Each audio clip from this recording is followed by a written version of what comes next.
Le président du Ghana, John Mahama, a déclaré sur les réseaux sociaux d'une manière très responsable. Il a déclaré ce qui suit. Le Ghana n'a pas besoin de la France dans son territoire. Nous, les Ghanéens, nous avons notre unique monnaie qui est le cedi. Je suis derrière les pays de l'AES pour faire sortir leur monnaie unique, pour se débarrasser de ces colonies françaises. Moi, le président ghanéen, je suis en train de me préparer pour se débarrasser de la CEDEAO, car c'est une institution qui cherche à déstabiliser les pays africains. Si nous voulons voir, c'est rien que les pays africains qui composent la CEDEAO, mais la France se cache derrière cette institution. Le peuple ghanéen m'ont choisi comme leur dirigeant, et je vais travailler très dur pour ramener la paix au Ghana. Je déclare solennellement que bientôt je vais quitter la CEDEAO. Pour finir, si tu as aimé ma page TikTok, abonne-toi. Africains, réveillons. Les accords coloniaux, vous vous souvenez? Certains qui disent que c'est faux, ça n'existe pas. Écoutons, voici à quoi servent les accords coloniaux. Regardons la vidéo. Merci.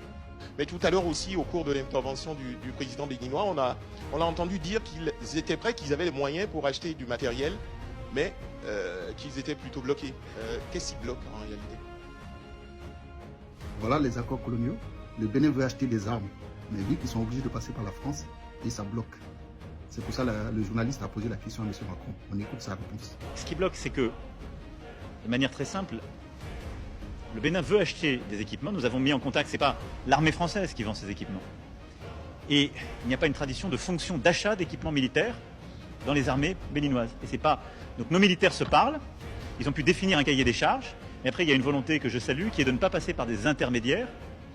Et donc, ça prend du temps parce que c'est un dialogue qui se fait du coup avec un État qui n'est pas structuré pour acheter, qui n'a pas la fonction que nous avons structurée par exemple en France avec une délégation générale à l'armement. Vous avez des équipes qui préparent des programmes, qui structurent la relation avec les industriels.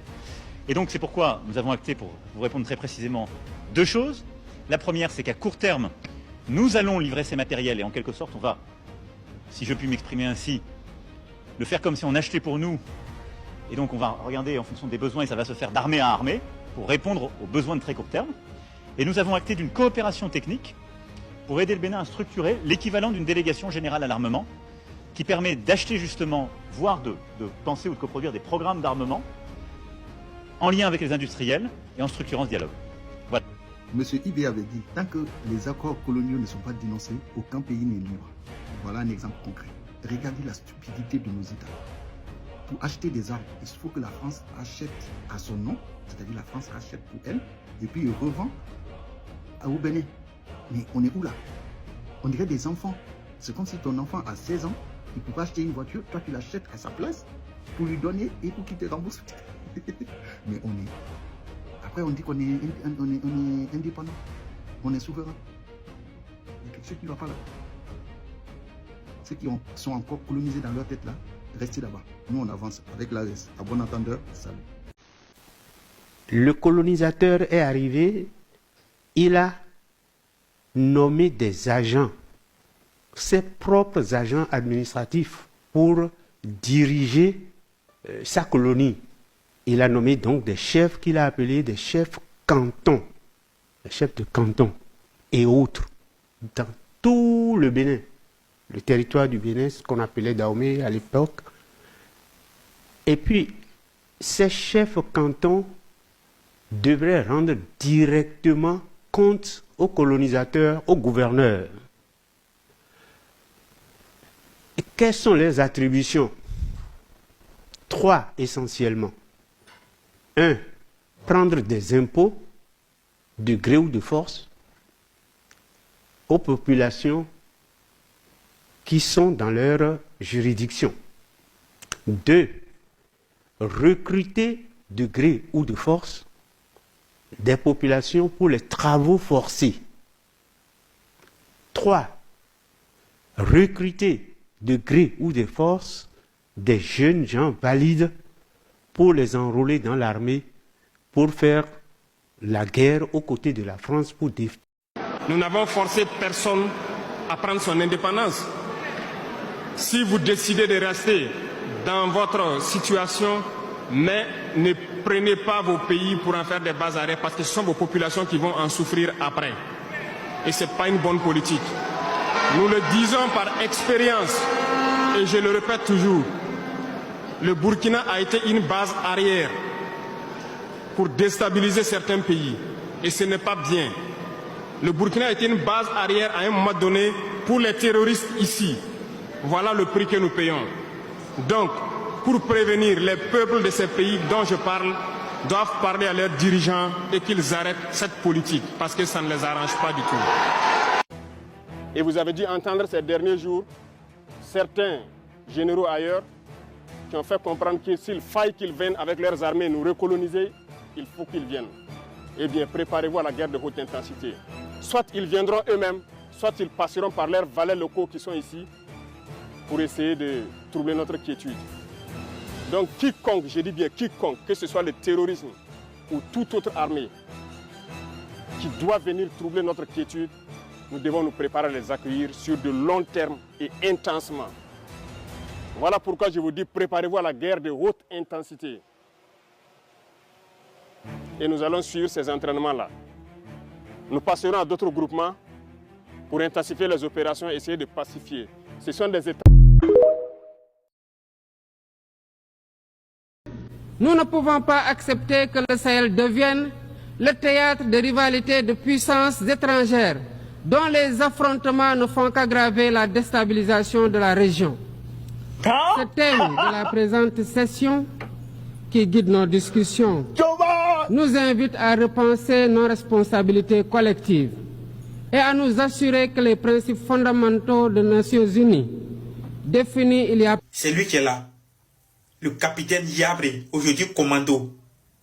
C'est ce monsieur qui est le patron du renseignement. C'est lui qui a fait déchouer tous ces coups d'État que vous avez entendus, vous avez vus. Tout ce que vous avez entendu ces 2 jours-là, c'est grâce à ce monsieur. C'est lui le patron du renseignement. Il parle jamais. C'est le travail qui parle à sa place. C'est le capitaine Yabré. Mes respects, longue vie à vous. Courage.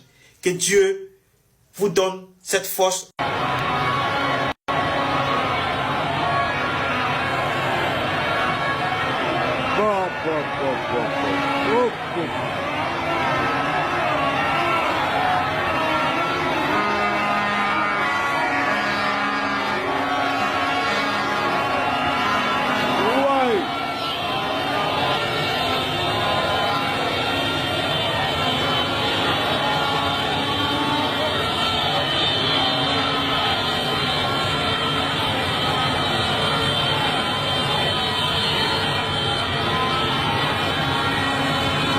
Nous avons donné une chance aux terroristes de déposer les armes. Ceux qui ont compris, ont compris. Ceux qui n'auront pas compris le message, il n'y a qu'une seule chose, c'est la mort. Parce que nous allons leur donner la mort qu'ils souhaitent. Et ils verront l'enfer sur cette terre du Burkina avant de rejoindre l'au-delà. S'ils ont la chance d'ailleurs. Parce que les charognards en feront leur festin.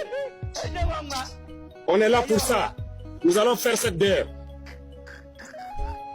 Les impérialistes peuvent les équiper, les armer comme ils veulent. Mais nous avons décidé de défendre le Burkina Faso, faire cette guerre et vivre en paix, connaître le bonheur que tout le monde connaît. Vous êtes engagés pour ça. Tous les Burkinabés vous respectent.